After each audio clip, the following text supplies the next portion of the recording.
इस चैनल का उद्देश्य किसी भी जाति, धर्म, मत, संप्रदाय, मजहब की धार्मिक भावनाएं, आस्था को आहत करना नहीं है, बल्कि हमारा उद्देश्य प्राचीन ग्रंथों, ऐतिहासिक दस्तावेजों एवं पुरातात्विक प्रमाणों के आलोक में समाज को सत्य से अवगत करवाते हुए उनमें तार्किक और समीक्षात्मक दृष्टिकोण को बढ़ावा देना है। हमारा संविधान हमें संवैधानिक दायरे में रहते हुए समाज में जागरूकता लाने के उद्देश्य से हमें अभिव्यक्ति की स्वतंत्रता के माध्यम से अपना मत रखने का अधिकार प्रदान करता है।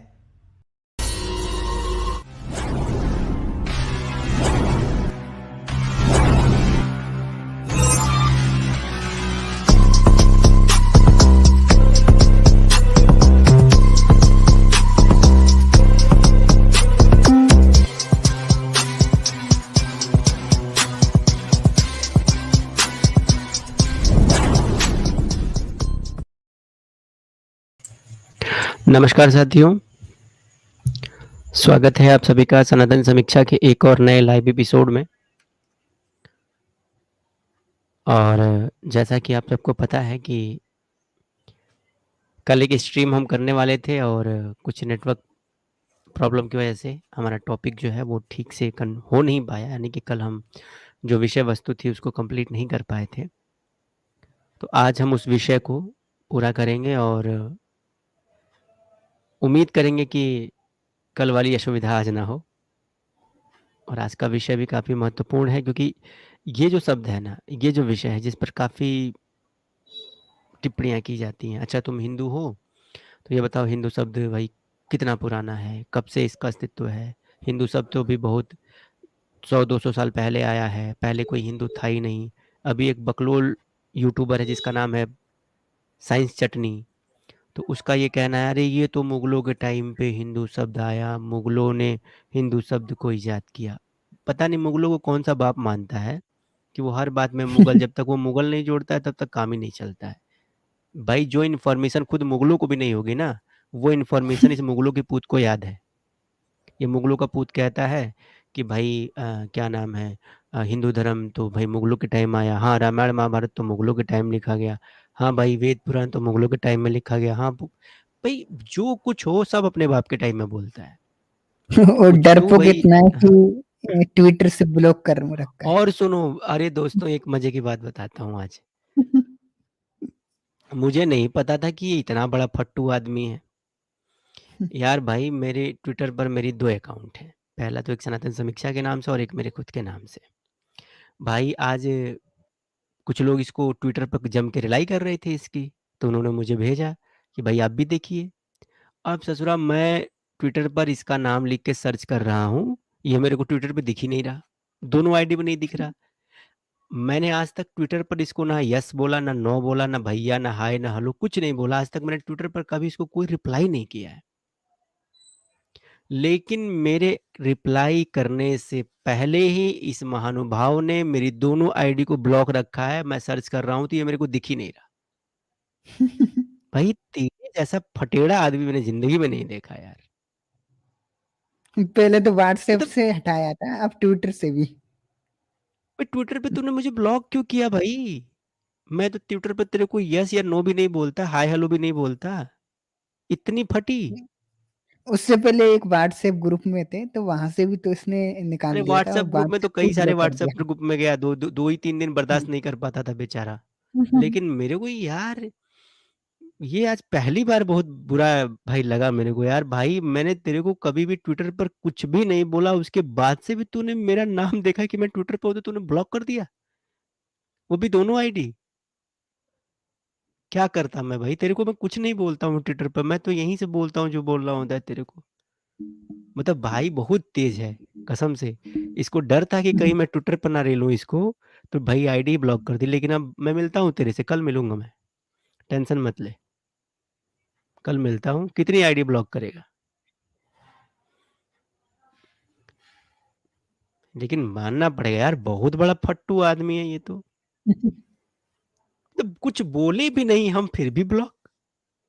ये तो हमारे साथ भेदभाव कर रहा है यार।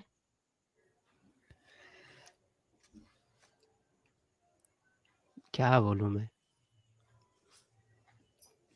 अच्छा, मैं दर्शकों से एक निवेदन करूँगा कि ख़ैर चलो वो छोड़ो, अभी भी दिखाऊँगा मैं अपने ट्विटर आईडी को खोल के दिखाऊँगा आप लोगों को कि मैं इसको सर्च कर रहा हूँ, इसकी आईडी, ये मेरे को दिख ही नहीं रहा। आता ही नहीं है इसका कुछ भी। भाई क्या आदमी है तू? कम से कम हाय हेलो तो कर लिए देने मतलब करने देता मेरे को। हाय हेलो भी कर लेता तो हाँ, चल भाई हाय हेलो किया और तूने मुझको देखा और तूने देख के मुझे ब्लॉक कर दिया। लेकिन भाई मैंने ना तेरे को हाय किया ना तेरे को हेलो किया, उसके बाद से भी तूने मेरे को ब्लॉक रखा है कि ये बंदा ना मेरी पोस्ट पढ़े ना मेरे को रिप्लाई करे। वाह बेटा वाह! मान गए यार, तेरा नाम मैंने जो शुरू-शुरू में रखा था फट्टू जर्नी, तूने उस पर एकदम अपने आप को साबित कर दिया कि हाँ, तू फटेड़ा का फटेड़ा ही है। और मजे की और बात तेरे देखो, ग जी। डॉक्टर अंबेडकर जी के बारे में बोला है कि वो इतिहास के आधिकारिक वक्ता नहीं थे। मतलब जहाँ डॉक्टर अंबेडकर की बात अपने अनुसार सही लगती है वो मान लेता है, जहाँ उसका प्रोपेगेंडा फेल होता है वहाँ बाबा कह साहब देता इसका है। मतलब इतिहास के आधिकारिक वक्ता नहीं थे, इसका मतलब बाबा साहब को इतिहास नहीं हाँ, आती थी, ये कहना चाहता है? वो हाँ उसने किया है ना ट्वीट वो किसी के तो ये जवाब में। इतिहास का आधिकारिक वक्ता है क्या? या ये पुरातत्व का आधिकारिक वक्ता है या इतिहास का आधिकारिक वक्ता है? ये तो ये प्लम्बर कुछ है, है ही जाके नहीं पाइप चिपका है। है। नहीं, ये तो प्लम्बर है, ये तो और जाके पाइप चिपका है। और जो जिनको जी। सबसे बड़ा मानता है राजेंद्र प्रसाद, वो तो हिंदी के टीचर है। वो इतिहास अरे तो आज तो पुरातत्व उसने कमेंट भाषा में बोला विज्ञान था के ना कि नहीं मेरे को है। राजेंद्र प्रसाद से मैंने कौन से कंटेंट लिए हैं, राजेंद्र प्रसाद से मेरा मेरा कोई लेना-देना नहीं है, बोला तो था उसने। राजेंद्र प्रसाद को भी साइड कर दिया, बताइए। साइड कर देते, ये कितना अपने झूठ बोल रहा लोगों है, पे कह रहा है नहीं कि हुआ, अपना प्रोपोगेंडा अपना झूठ चलाने के लिए अपने लोगों को साइड कर देता है, इतना झूठा आदमी है। तो वो आप लोगों को क्या होगा जो उसको देखते हैं। अरे जो उसको देखते हैं ना, आप वो भी उसी की तरह जो उसको देखते हैं, वो भी उसी की तरह कई बाप के हैं, तभी देखते हैं। बताइए, राजन प्रसाद जी को साइड कर दिया, हमारे पास तो स्क्रीनशॉट है ट्वीट का। एक स्पेशल स्ट्रीम इसी पर करेंगे यार। ये फटेड़ा यार सच में बहुत बड़ा फटेड़ा है। भाई मेरे को ये डर अच्छा लगा यार। अंदर ही अंदर और बहुत जो मस्त वाली फीलिंग दूसरे आ हैं रही है। राजीव पटेल जी, उनका तो खैर हमें पता नहीं है वो क्या है क्या नहीं है, लेकिन राजेंद्र प्रसाद जी हिंदी के टीचर हैं। आज उनको साइड कर दिया है, टाइम आने पे राजीव पटेल जी को भी साइड कर देगा। वो बाबा साहब जी को तो कर ही दिया है।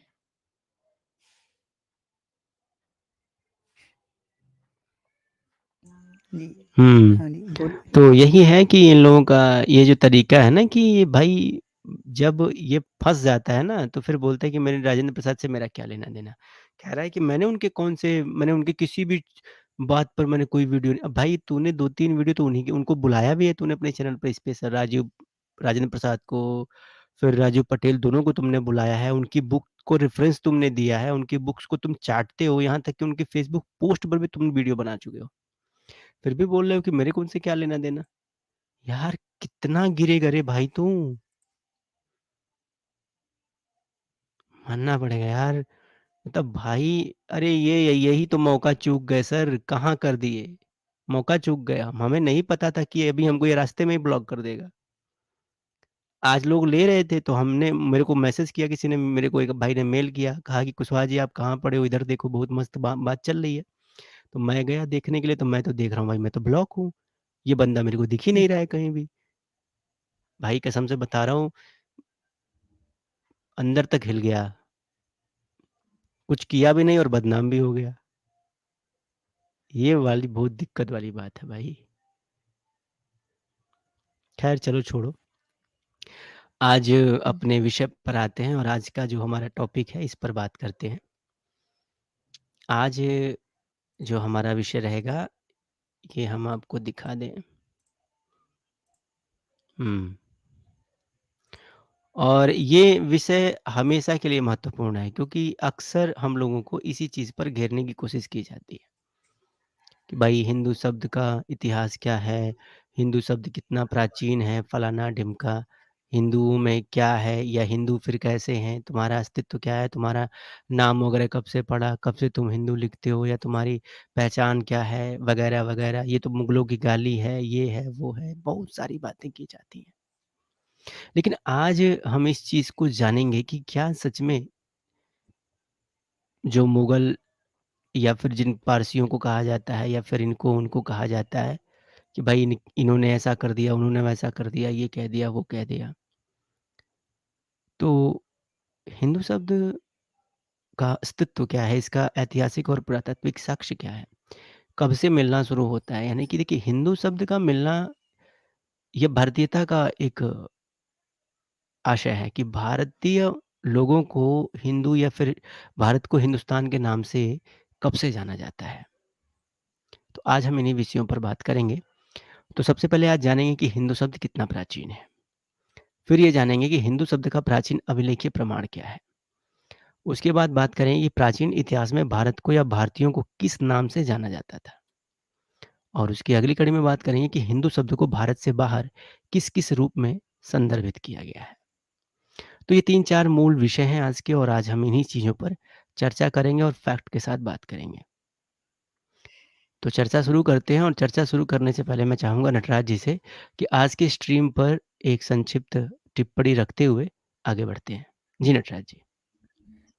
हाँ, जो ये हिंदू शब्द है, तो जैसा हम जानते हैं, इस पे हम पहले भी स्ट्रीम कर चुके हैं। एक मोनिका जी के उस पर भी हमने स्ट्रीम की थी।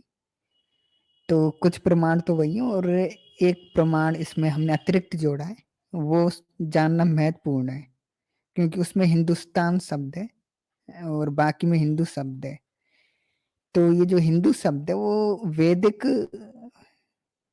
वाङ्मय के सिंधु शब्द से अवस्था की तरफ जाने पर बना है, जिसे हिंदू कहा गया, क्योंकि अवस्था में एक हप्त हिंदव नाम से स्थान का वर्णन है, जिससे अहुर मजदा ने बनाया था। और ये वही स्थल है जिसे वेदों में सप्त सेंधव का है, यानी 7 नदियों वाला स्थल। सिंधु का अर्थ होता है नदी। तो ये भारत के लिए बोला गया था उसमें।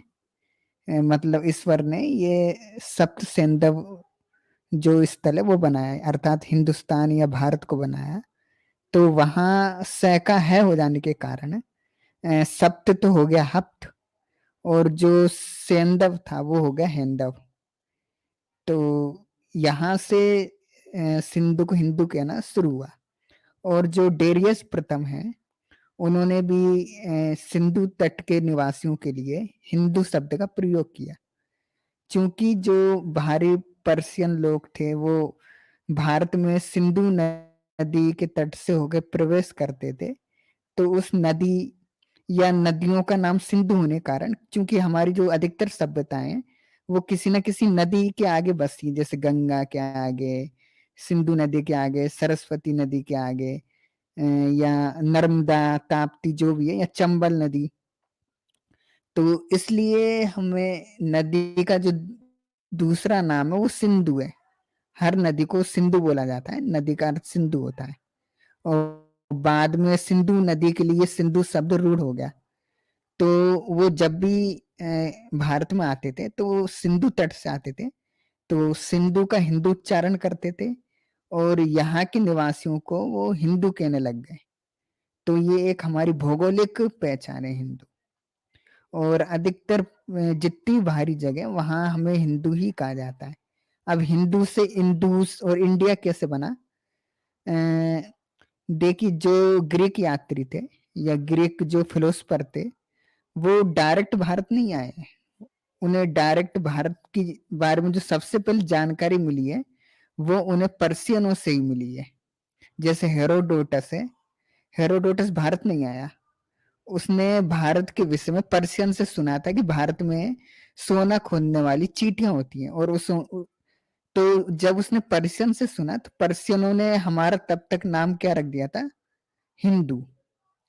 और उसी हिंदू को नटराज जी, उसने आप थोड़ा ग्रीक में, कंटिन्यू करिएगा, मैं बस आ रहा हूँ 2 सेकंड में, ठीक है? हाँ, बस 2 सेकंड। उसी हिंदू, हाँ, उस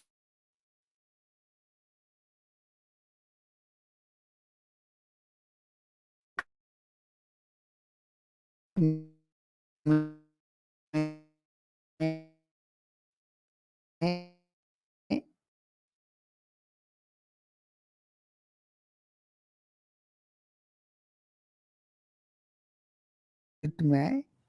और पाइथागोरस वगैरह ये जितने भी हैं, एरियन, इन्होंने हमको हिंदू ही लिखा है। और ये पहले पर्सिया से होते हुए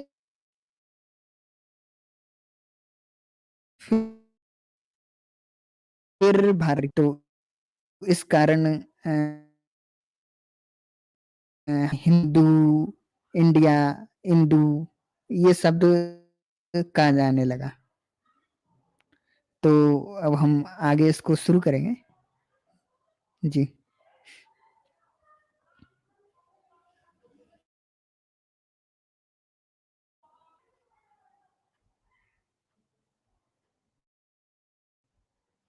जी आगे बढ़िए, कुशवाहा जी अगर आगे हो तो। जी। तो आगे बढ़ते हैं। हाँ जी जी। तो सबसे पहला जो मैंने बताया कि उल्लेख जिंद अवस्था में मिलता है। तो ये जिंद अवस्था का वेदांत नामक अध्याय है, उसमें एक जगह है और मजदा क्रिएट 7 रिवर, यानी जो 7 नदियों का स्थल उसको और मजदा ने बनाया। और इसका जो मूल दे रखा है वो दूसरी साइड दे रखा है हप्त हैंदव। और ये हप्त हैंदव जो शब्द है वो इंडिया के लिए प्रयोग किया गया है। तो यहाँ से हिंदू शब्द का एक शुरुआत माना जा सकता है। जो वैदिक शब्द है सप्त सेंदव, यही वहां हप्त हैंदव हो गया है। तो यहीं से हिंदू शब्द का वो होता है। सिंधु से सेंदव बना है, उसी प्रकार हैंदव से हिंदू हो जाएगा। तो ये हमारा हिंदू शब्द का ये प्राचीन प्रमाण यहाँ से मिलता है। अब आगे बढ़िए। और ये भी पता लग गया है कि ये भौगोलिक नाम है, ना कि कोई गाली वगैरह के लिए प्रयोग होता था। बाद में मुस्लिमों ने हम लोगों से ईर्ष्यावश इस शब्द का गाली, काला, चोर इस रूप में प्रयोग किया। तो ये एक जो सारणी के रूप में बताया है, हप्त हैंदव ये अवस्था में प्रयोग हुआ है। ओल्ड पर्शियन में इसको हिंदूस कहा गया, ग्रीक में इसको इंडास कहा गया, और अभी इसको हिंद कहा जाता है। उस समय ये जो सिंधु का एरिया था, यानी पंजाब इत्यादि, उन वहां के लिए प्रयोग हुआ था। धीरे धीरे ये पूरे भारत के लिए प्रयोग होने लग गया। तो ये इस चार्ट में भी देख सकते हैं जी। आगे बढ़िए। अच्छा, कुछ बच्चे ये जिद कर रहे हैं कि अगर हाँ दम है तो वेदों में हिंदू शब्द दिखा दो। तो उन बच्चों को मैं ये कहना चाहता हूँ कि बेटा ये पॉसिबल नहीं है, क्योंकि वेद जो है ना, जो वैदिक मान्यताएं हैं, जो वेद हैं, उनको सृष्टि के आरंभ का माना जाता है। ठीक है, तो जो सृष्टि के आरंभ है, यानी कि जब वेद सृष्टि के आरंभ में जब थे, तो उसके बाद की सिविलाइजेशन गढ़ने के बाद से ये सिविलाइज्ड हुआ है समाज या सोसाइटी। तो वेदों में हिंदू शब्द का होना ना होना कोई बहुत बड़ा मैटर नहीं है। लेकिन तुम लोग वो बच्चे हो जो ये चाहते हो कि तुम लोगों की डिलीवरी जो है, तुम्हारी डिलीवरी नहीं, तुम जिनसे पैदा हुए उनकी डिलीवरी हम तुम्हारे दादा के जमाने में दिखाएं। कैसे दिखाएंगे बताओ? अरे दादा के टाइम पे तुम्हारी दादी की डिलीवरी हुई थी तो तुम्हारे पापा आए थे, उसके बाद तब तुम्हारी मम्मा की डिलीवरी हुई तब तुम आए। अब तुम ये चाहते हो कि तुम्हारी डिलीवरी हम सीधे उठा के तुम्हारे दादा के टाइम में दिखाएं। कहाँ से दिखाएंगे? और नहीं दिखाएंगे तुम कहोगे हाँ मैं तो पैदा ही नहीं हुआ, मैं तो पैदा ही नहीं हुआ। क्या बे ढक्कन हो तुम लोग पूरे के पूरे। नटराज जी, ये ससुरे कब बड़े होंगे? ये कब बड़े होंगे? मेरे को ये समझ में नहीं आता, ये बड़े कब भैया होंगे और क्या ये खा के बड़े होंगे? हिंदू शब्द अवस्था का है। हाँ, इसका वेदों में मूल मिल जाएगा, वो है सिंधु। वेदों में मूल मिलेगा, वहां अवस्था की नहीं, भाषा इनको थोड़ी मिलेगी। यही चीज यही बताई जा रही है, इन गधेड़ों को यही हम बता रहे हैं कि भाई ये हिंदू शब्द है, ये मूलतः सिंधु का अपभ्रंश है। हाँ वेदों में सप्त सिंधु नाम आसानी से मिलता है। अभी हमने यही चीज ऊपर दिखाई है। ये देखो मेरे बच्चों, जिनको वेदों में देखना है, तो सैंधव शब्द जो है ना, वो है वेदों का मूल। और यही सैंधव शब्द जो है वो बाद में हैंदव और हिंदू के रूप में प्रचलन में आया। ये ठीक वैसा ही है कि जैसे तुम्हारे दादाजी का थोबड़ा थोड़ा सा गोरिल्ला टाइप का था, तुम्हारे पापा जी का थोड़ा चिंपैंजी टाइप का हुआ, और फिर तुम्हारा थोड़ा आदमी टाइप का हो गया। ये ठीक वैसा ही है बेटा। तुम साले इतने नीच लोग हो कि तुम लोग बंदर से अपनी पैदाइश तो मान लेते हो कि हाँ बंदर तुम्हारा सबसे पहला बाप था। भले तुम्हारी शक्ल ना मिले, लेकिन बंदर तुम्हारा सबसे पहला बाप था, ये तो तुम मान लेते हो। लेकिन अगर हम कोई तथ्य रखते हैं, कोई जानकारी प्रस्तुत करते हैं, तो तुमको ये मानने में एकदम भाई तुम्हारा लगता है कि पूरा हजमा खराब हो जाएगा। तो मेरे बच्चों, दिमाग पे इतना जोर मत डालो, फट और जाएगा, वो भी इंडिया है शब्द नहीं। भी तो, और जो इंडिया शब्द है, इंदू शब्द है, वो भी तो हिंदू से ही बना है। पहले सिंधु से हिंदू बना, हिंदू से इंडू या इंडिया बिल्कुल। बना। तो जब इंडिया और इंदुस का अर्थ नदी संबंधित या स्थल संबंधित है, काला चोर नहीं है, तो हिंदू का कैसे काला चोर मान लेते हैं? वो भी इसलिए कि कुछ नहीं, ये ईर्ष्यालु काला चोर इसलिए नफरती जो मान लेते हैं, नहीं, ये इस्लामिक काला थे चोर इसलिए उन्होंने मान लेते हैं, बिल्कुल, वो खुद चुट्टे थे, वो तो खुद चुट्टे थे। हाँ अब एक चुट्टा दूसरे को चुट्टा बोल रहा है, और ये हमारे देश में बैठे हुए कुछ छछूंदर जो हैं, ये जबरदस्ती जो चीज नहीं है उसी चीज को जबरदस्ती रटे जा रहे हैं। हाँ भाई, हिंदू का मतलब काला चोर लुटेरा होता है। ये वही लोग हैं जिनके घर बच्चा पैदा होता है तो ये अपने बच्चे का नामकरण नहीं करते, बल्कि पड़ोस के सलीम चाचा को बुला के लाते हैं, सलीम चाचा हमारे बच्चा पैदा हुआ, हमारे घर में जरा नाम रख देना। ये वही हरामखोर है। अब कोई और इनको बता के जाएगा कि भाई तुम्हारा नाम या तुम्हारे पैदा होने का मतलब क्या है। ये साले खुद अपने घर में नहीं समझ पाते हैं कि हम पैदा हुए हैं तो हमारा कुछ अपना अस्तित्व, हम जहाँ पैदा हुए हैं हम उस सिविलाइजेशन, उस संस्कृति के हिसाब से अपने आप को जानने और समझने की कोशिश करेंगे, ना कि किसी और के नाम और संस्कृति और परंपरा से। तो बेटा, जो भी इस तरह का दुष्प्रचार फैला रहे हो ना, बंद कर दो, ठीक है? बंद कर दो, नहीं तो बहुत तगड़ा वाला हम लोग देंगे वो लठ। बहुत हो गया कि ये हिंदू नहीं है, ये फलाना शब्द नहीं है, ढिकाना शब्द नहीं है। अरे जब तुम्हारे बाप लोग पैदा भी नहीं हुए थे ना, उससे बहुत पहले से इस शब्द का प्रचलन है, और पुरातत्व और इतिहास इस बात का सबूत है। जी। तो उड़ो उतना ही जितना में तुम्हारा कल्याण हो सके। ज्यादा उड़ोगे ना तो फिर फायदा नहीं होगा। बाकी हमारे साथ सनातन रिवील से भी जुड़े हुए हैं, तो सनातन रिवील जी, आपको भी कुछ कहना है? बच्चे लकड़बग्घे जो है ना कह रहे हैं हाँ, कि इन्हीं को ये कहने कह रहे हैं आया ना, था ये मैं बच्चे सुन कह रहा था, रहे हैं, मैं सुन अरे रहा था। सुन तो लो, पहले मेरी बात सुन लो। बच्चे कह रहे हैं कि सर सर हमको ये बताइए ना कि हमारी डिलीवरी जो है, हमारी मम्मी की डिलीवरी हमारे दादाजी के टाइम में कैसे हुई थी। बताओ यार, कितने मैं बताऊं क्या इनको दिन आ गए ये यार। ये एग्जाम्पल बहुत भारी हो गया इनके लिए। इनको ना अभी का एक छोटा सा एग्जाम्पल देते हैं। भाई मेरे सुन, एक शब्द है गुड़गांव, ठीक है? अभी लोग है ना गुड़गांव गुड़गांव करते हैं। किसी समय में गुरुग्राम था। अब तुम कहो कि तुम पहले ये दिखाओ पुराने किसी किताब में ना गुड़गांव लिखा दिखाओ, तो कैसे मिलेगा? वो पिछले 50-60 साल में गुड़गांव हुआ है, पहले गुरुग्राम था, अब वापस गुरुग्राम हो गया, वो बात और है। और उससे भी जी समझ आ रहा ना, भाषा की दृष्टि से देखें तो कई जगह रे शब्द वो डे में बदल जाता है। बिल्कुल बदल गुड़ जाता है। भाई रे को डे हो गया गुड़ गांव। हाँ नहीं, इनको हफ्ता हिंदू नहीं दिखता, गधे कहीं के। तो ये अब जो हमारा, अब पीपीटी कंप्लीट करते हैं। तो ये हमारा जो पहला हमने जो आपको बताया कि सिंधु से हिंदू तक का जो सफर है ना, तो असल में वेदों में जो सप्त सिंधु आया है, और जिंद अवस्था में जो है वही, जो वेदों में जो सप्त सिंधु है, जिंद अवस्था में वही सप्त हैंदव है।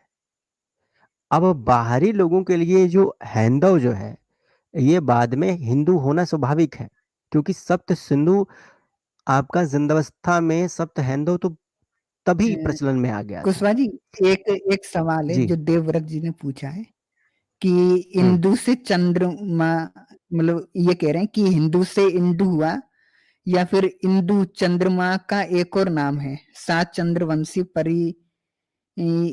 वर्णों के लिए हो सकता है। देखिए, ये इसलिए है कि हिंदू से इंदु इसलिए मानना पड़ेगा क्योंकि वेदों का जो सिंधु है वो हिंदू हुआ, और जो सिंधु शब्द है वो नदी के लिए, हिंदू शब्द भी नदी के लिए, और इंदु या इंदास शब्द है वो भी नदी के लिए, जबकि चंद्रमा एक अलग है। तो इसलिए चंद्रमा के इंदु से हिंदू नहीं माना जा सकता, क्योंकि अगर अर्थ समान आ रहे हैं, नदी नदी नदी, तो सिंधु से हिंदू और हिंदू से इंदास वाला ही मानना पड़ेगा। हाँ, ये हो सकता है कि चंद्रमा को इंदु एक पर्याय है, वो शायद इसलिए हो सकता है कि चंद्रमा भी एक जल तत्व है, तो वो एक अलग सेंस में। जी, लेकिन आगे बढ़ते जो हैं। क्रम है वो ये देख रहा है। हाँ जी, हम्म। ये जी, ये तो अब हमने बता दिया था।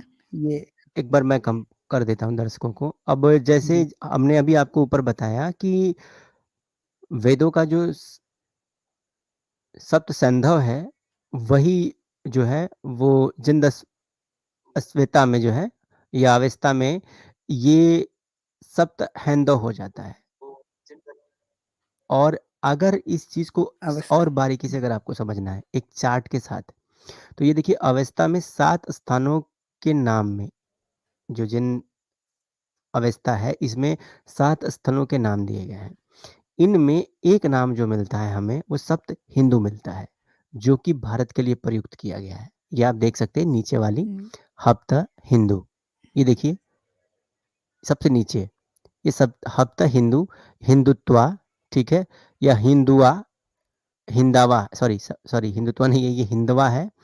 और उसके बाद में हिंद, ये पंजाब का ऐसा ये बोली जो है, अगर क्या इसको मानेंगे नटराज जी, ये उच्चारण है ना, उच्चारण शैली, ये ग्रीक है। और मिडिल और मॉडर्न नेम जो है आज का, ये है हिंद। और ग्रीक में इसको क्या पढ़ते थे, और उसके बाद से फिर उसका ओल्ड पर्सियन में इसको क्या पढ़ते थे, और अवेस्ता में इसको क्या पढ़ते थे। तो ये देख लीजिए, ये आपको पूरी चार्ट है, इसमें पहला, दूसरा, तीसरा और चौथा, इन चारों में आपको सिमिलरिटीज मिल जाएगी। तो ये कोई कह रहा है, और नटराज जी एक चीज इसमें बतानी और मतलब जरूरी उस है, समय इसमें एक बात और बतानी जरूरी है। ये जो जन्म अवस्था है, तो इसके बारे में थोड़ी जानकारी आप लोग दीजिए। बहुत सारे लोगों को यही नहीं पता होगा भाई ये क्या चीज है, और उसके बाद से इसकी क्या भूमिका है भारतीय परंपराओं या इतिहास को समझने के लिए। तो थोड़ा इस पर संक्षिप्त प्रकाश डालिए, तब जाके आगे बढ़ते हैं। हेलो, हाँ, आवाज आ रही है कुशवाहा जी? हाँ, आवाज तो आ रही है। अच्छा, हाँ, क्योंकि वो उसमें मूवमेंट नहीं दिख रहा है मुझे। नहीं नहीं, तो ये मैं ये जिंद कह रहा अवस्था हूँ क्या है? कि जो, हाँ, हाँ जो जिंद अवस्था है वो असल में कह दें कि वो एक तरह से वेदों जैसा ही ग्रंथ है। मतलब उसमें अनेकों मंत्र ऐसे हैं जो हमारे वेदों जैसे हैं, वही देवता हैं जो हमारे वेदों में हैं। बस अंतर ये है कि वहाँ स्थान बदल गया है, वो पर्सिया के हैं, हम भारतीय हैं। और ये लगभग 1700 ईसा पूर्व पुराना माना जाता है जिंद अवस्था। हालांकि उसके जो कुछ भाग हैं वो बाद में लिखे गए हैं, कुछ भाग काफी पुराने हैं। इसकी शुरुआत कैसे होती है? जिंद अवस्था पुराणों के अनुसार जिंद अवस्था के यश में आया है कि जो व्यवस्वत मनु थे, ये जिंद अवस्था में आया है। यही चीज हमारे पुराणों में भी आई है। व्यवस्वत जो मनु थे असल में हाँ, उनके जो पिता थे व्यवस्वान, जैसे कृष्ण ने कहा है ना कि मैं उतने पहले मैं व्यवस्वान था। तो जो व्यवस्वान थे यानी सूर्य व्यवस्वान थे, उनके 2 पुत्र हुए थे। एक यम और एक मनु, जिन्हें बोला जाता है वेवस्वत यम और वेवस्वत यम मनु। तो पुराण के अनुसार जो वेवस्वत मनु है वो भारतीय क्षेत्र में रहे थे, और जो यम है वो पूर्व में चले गए थे, और जो जिंद अवस्था है उसके यश में आया है कि हमारे जो राजा हैं वो वेवस्वान के पुत्र वेवस्वत यम है, ऐसा जिंद अवस्था में आया है। तो इससे पता लगता है कि पहले दोनों एक ही थे, मतलब वैदिक ही थे ये सब, लेकिन बाद में थोड़ा अलग होके एक अलग शाखा बन गई और उसका ग्रंथ बना जिंद अवस्था। और ये कैसे है बात का, जैसे हमारे यहाँ जो सबसे प्रमुख पुरोहित होता है उसको ब्राह्मण कहा जाता है, और अवस्था वालों में जो सबसे प्रमुख पुरोहित होता है उसको अर्थवन कहा जाता है। इसका अर्थ हुआ कि अथर्ववेद की जो संहिता है उसी से अलग हुए ये एक पार्ट है। या हम ये कह सकते हैं कि अथर्ववेद, जो कई लोग ऐसा मानते हैं अथर्ववेद सबसे बाद का है, और उसके बाद ये लोग शुरू हुए उसी की एक शाखा से, जैसे वेदों की कई शाखाएं होती ना, तो इसलिए इनके पुरोहित का नाम भी अथर्वन होता है। तो थोड़ा दूर होने के कारण भाषा में कुछ अंतर आ गया, कुछ शब्दों में कुछ डिफरेंस आने लग गया, जैसे स का है, और कुछ जगह विरोध प्रकट हो गया, जैसे कुछ देवों का ये विरोध करते हैं, जैसे इंद्र को विरोधी देव मानते हैं, लेकिन जो व्रत है, जो इंद्र शत्रु बोला जाता है, उसको अपना देव मानते हैं, है ना। बाकी कई देवता एक जैसे हैं, जैसे वरुण, मित्र, वो एक जैसे हैं, लेकिन इंद्र और कुछ देवता हैं उनको इन्होंने अपना विरोधी मान लिया, और त्रिसरा है उसको देवता मान लिया जबकि वो यहाँ असुर है। तो इस तरह कुछ अंतर आ गया। जो जिंद अवस्था के जो एक ऋषि हैं जिनका नाम है जोराष्ट्र, उनकी कुछ गाथाएं, उनमें उन्होंने कहा है कि मैं उन देवों को त्यागता हूँ और नए देवों को स्वीकार करता हूँ। कुछ इस पे हमने एक लेख डाला है, तो ये पता चलता है कि थोड़ा वेदों से हल्का सा विरोध, कुछ दूरी, ये सब चीजें जिंद अवस्था के लिए उत्तरदायी है। तो प्राचीन ग्रंथ है ये पारसियों का, 1500 से 1700 ईसा पूर्व का। जी जी, आगे बढ़ते जी हैं। कुछ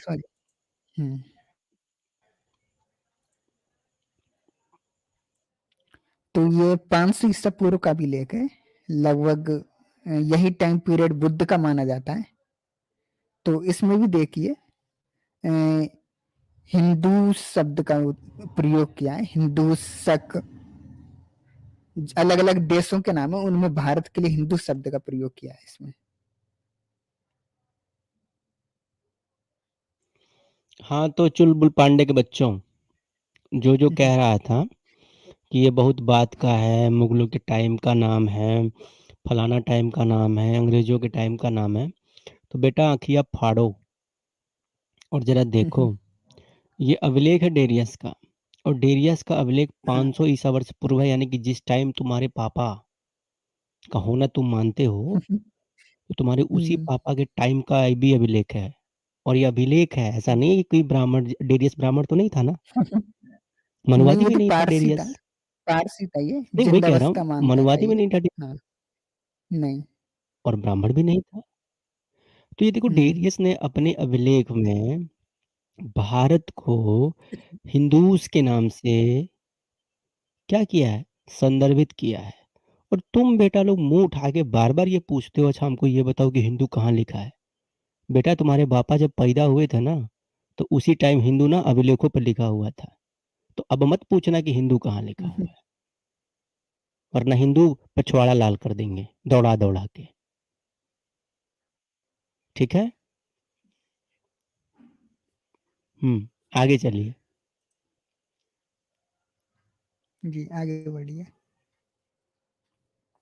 और जो जो सामी और हामी भाषाओं वाले क्षेत्र हैं, जैसे इजिप्ट, हिब्रू, तो इन जगह भी भारत के लिए हिंदू के अभ्रंश शब्द, हिंदू में भी और शब्द अभ्रंश आए, इजिप्ट में हेंतु, इजिप्ट में सूसा में एक मूर्ति है बड़ी सी, उसके नीचे कुछ लिपियां लिखी हैं, अलग अलग देशों के नाम लिखे हैं। लगभग 34 शताब्दी ईसा पूर्व का है वो स्टेचू, वो भी हमने ब्लॉग पे दिया है।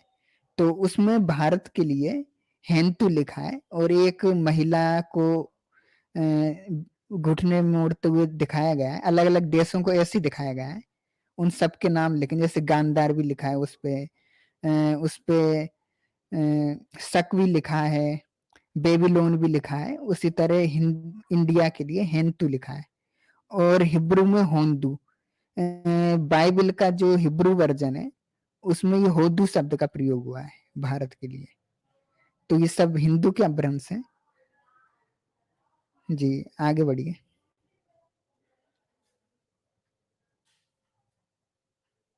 तो ये सब मुगलों से पहले के हैं। अब हिंदुस्तान शब्द कहाँ आता है? तो ये आता है, एक सासानिक शासक है शाहपुर प्रथम, उसके 3 अभिलेख मिले थे, 3 अलग अलग भाषाओं के। एक पर्थियन में है, उसमें हिंदुस्तान शब्द का प्रयोग किया है। एक ग्रीक में है, उसमें इंडास या इंडियन शब्द का है। और एक मोयन में यानी पल्लव लिपि में, उसमें हंदई या हिंदई ये शब्द का प्रयोग किया गया है। तो ये BN मुखर्जी ने general of ancient Indian history में ये इस अभिलेख के बारे में बताया था। और ये अभिलेख 262 ईस्वी का है और इसमें बताया इसकी ग्रीक वर्जन में इंडिया नाम है और जो पार्थियन वर्जन है उसमें हिंदुस्तान नाम है और जो पल्लव वर्जन है या मोयन वर्जन है उसमें हिंदई नाम है। तो इससे क्या पता चलता है कि जो हिंदुस्तान शब्द है उसका जो अर्थ है वो इंडिया है, ना कि कोई काला चोर वगैरह। क्योंकि अगर उसका कोई अन्य अर्थ होता तो ग्रीक वर्जन में उसको इंडिया या इंडास नहीं मिलता। जब ग्रीक वर्जन में वो इंडास हो रहा है, पल्लव में हिंदई हो रहा है और जो पार्थियन है उसमें हिंदुस्तान हो रहा है। तो ये हिंदुस्तान शब्द है, इसका प्रयोग जो सासानिक शासक उन्होंने किया था। और ये सासानिक कौन थे? ये बाद में जो डेरियस है पर्शियन का शासक, उसी के ही ये वंशज है। और इन्होंने भारत में भी कुछ समय बाद राज्य किया था। कुषाणों के लगभग टाइम पीरियड में ही ये आ गए थे, जिनको सम्मिलित रूप से कुषाण सासानिक शासन कहा जाता है। तो इन्होंने भारत में भी अपना राज किया था थोड़े समय के लिए, कुषाण सासानिक। और भारत में जब ये आए थे तो इनके अंतिम राजा ने एक सिक्का चलाया था जिसपे पीछे त्रिशूल युक्त शिव जी की तस्वीर का अंकन है। उनको ऊर्ध्वलिंग त्रिशूल लिए और बेल के साथ दिखाया है। तो कुषाण सासानिक या कुषाण शासक इस तरह से बोला जाता था इनको। और ये 262 ईस्वी का भी लेख है। तो यानी मुस्लिमों जब इस्लाम धर्म का भी प्रवर्तक नहीं हुआ था उससे पहले से भारत को हिंदुस्तान कहा जाता है। जी, और वो इंडिया के लिए है क्योंकि ग्रीक वर्णन से हमें पता चल रहा है, ग्रीक में उसका ट्रांसफर इंडिया में किया है। ये मूल अभिलेख है, ये देखिए हिंदी शब्द का, ये उसका पल्लवी जो वो है वो लेख है, ये पल्लवी, नीचे इसका अनुवाद इंडिया किया है। जी आगे बढ़िए।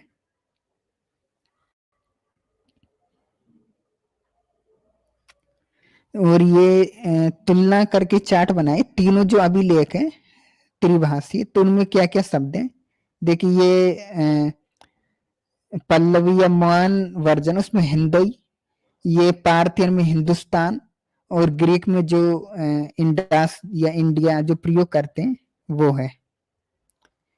तो इससे पता चल रहा है कि सिंधु, सिंधु से हिंदू हिंदुस्तान, और उसका ही ग्रीक में इंदास हुआ या इंडिया हुआ। अब ये कैसे हुआ उसके लिए अगले पेज पे आ जाइए, एक विकास क्रम हम देख लेते हैं। ये देखिए सिंधु, वैदिक, अवस्थियन में उसको हिंदू किया। तो जहां पे हमें हिंदू, होंदू, हेंतु ये शब्द भारत के लिए मिलते हैं, तो वो सामी हामी परिवार मिलते हैं, यानी असीरिया, इजिप्ट, हिब्रू, अरब, अरबी, फारसी, ये सामी परिवार या हामी परिवार की भाषाएं हैं।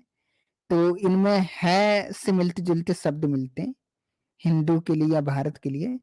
और क्या था, ये जब जो ग्रीक आए थे, वो मैंने कहा ना, वो डायरेक्ट भारत नहीं आए थे, वो पहले पर्सिया में आए थे। पर्सियनों से उन्हें भारत के बारे में जाना, फिर भारत में आए। जैसे पाइथागोरस के बारे में कहते हैं भारत आया, तो वो पर्सिया होते हुए आया। हेरोडोरस तो भारत आया ही नहीं था, वो पर्सिया से आया। तो उन्होंने नाम दिया हिंदू, उन्होंने वहां से हिंदू सुना, उससे उन्होंने इंदू किया।